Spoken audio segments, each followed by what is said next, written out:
رازده کړه. لومړی برخه: بسم الله الرحمن الرحیم، الحمد لله رب العالمین، والصلاة والسلام على سید الانبیاء والمرسلین، اما بعد. د فکري جوړښت درنو او قدرمنو اوریدونکو، په دې هیله چې ټول به جوړ او روغ یاست، الله رب العزت مو خوشحال لره. دا د زه محسن احسان مو د یوې مهمې او په زړه پورې خپرونې سره چې ډیری ملګرو یې غوښتنه کول پیل راکوو، چې د خپرونې نوم دی لمونځ رازده کړه. په دې خپرونه کې به د لمانځه، اوداسه، غسل، تیمم او نورو اړوندو احکامو پوره بیان درته کول کیږي. نو له تاسو ټولو څخه هیله کوو چې دا خپرونه په خپله هم او په خپلو کشرانو او کورنیو هم واورئ، تر څو ټول په صحیح طریقه سره اودس، لمونځ او نور مهم مسائل زده کړي. درنو او قدرمنو اوریدونکو، شروع به له طهارت څخه وکړو، ځکه د لمانځه لپاره شرط طهارت دی، یعنی صفایي ده. شروع له صفایي څخه کوو، وروسته به انشاء الله تعالی پر لمانځه او نور شانو راځو. نننۍ خپرونه به چې تر ټولو مهمه مسئله ده د استنجا په باب معلومات له تاسو سره شریکوو. استنجا څه ته وایي؟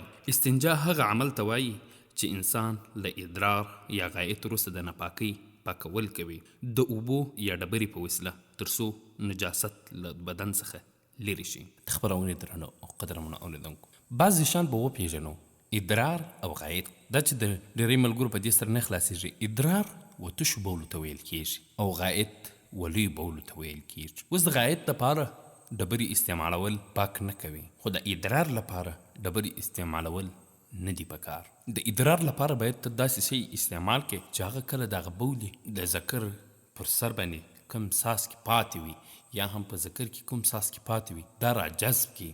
مثال د خاورو لوټه، په دې باندې استنجا وهل چې کله انسان قدم پر ووهي، هغه څاڅکي چې راغلی دا څاڅکه دا جذبوي، یا هم تشناب کاغذ یا داسې بل شی په هغه باندې استنجا وهل چې تر څو دا لوندوالی جذب کړي. که چیرې په ډبره سره انسان استنجا وي، نو هغه لوندوالی نه جذبوي، بلکې د بدن نور حصه هم لوندوي چې دا مرداري د بدن نور ځایو ته هم انتقال کړي. د استنجا حکمونه او فرضونه: د استنجا کول د شرمګاه د نجاست د له منځه وړلو لپاره فرض دي. که چیرې نجاست دومره زیات وي چې د 1 درهم اندازې ته ورسیږي، یعنی که چیرې نجاست دومره وي چې د 1 درهم په اندازه وي، نو بیا استنجا کول فرض دي.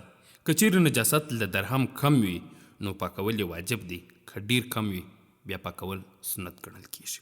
د استنجا سنتونه: استنجا د اوبو په وسیله کول، د کیڼ لاس استعمال، یعنی استنجا به په چپه لاس وهي. پټ ځای ته تلل، استترار یعنی پټ ځای ستر کول. مخکې له دخول دی، یعنی کله چې بیت الخلا د استنجا ځای ته داخلیږي، دغه دعا ویل کیږي: اللهم انی اعوذ بک من الخبث والخبائث. له تشنابه د وتلو پر وخت دا دعا ویل: غفرانک.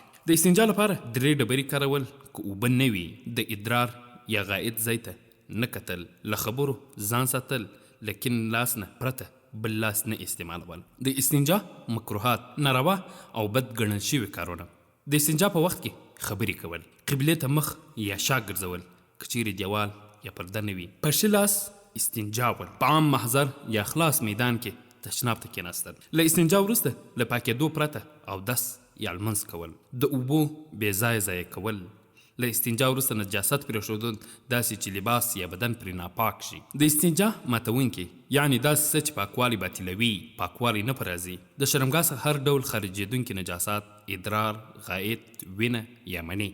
دویم، د جنسي اړیکې وروسته غسل واجب کیږي، خو استنجا هم پکې شامل دی. که چیرې څوک کوچنی بولي یا غایط وکړي، نو استنجا هم بیا لازم وي. بعضې مهمې نکتې: که چیرې یوازې ډبرې وکارول شي او نجاست له بدنه پاک شي، استنجا جایز ده. که اوبه شتون ولري، نو غوره طریقه د ډبرو او اوبو دواړو کارول دی. استنجا د طهارت بنیاد دی او طهارت د لمانځه شرط دی. که څوک د استنجا احکام زده کړي، نو د عبادت لپاره چمتو کیږي.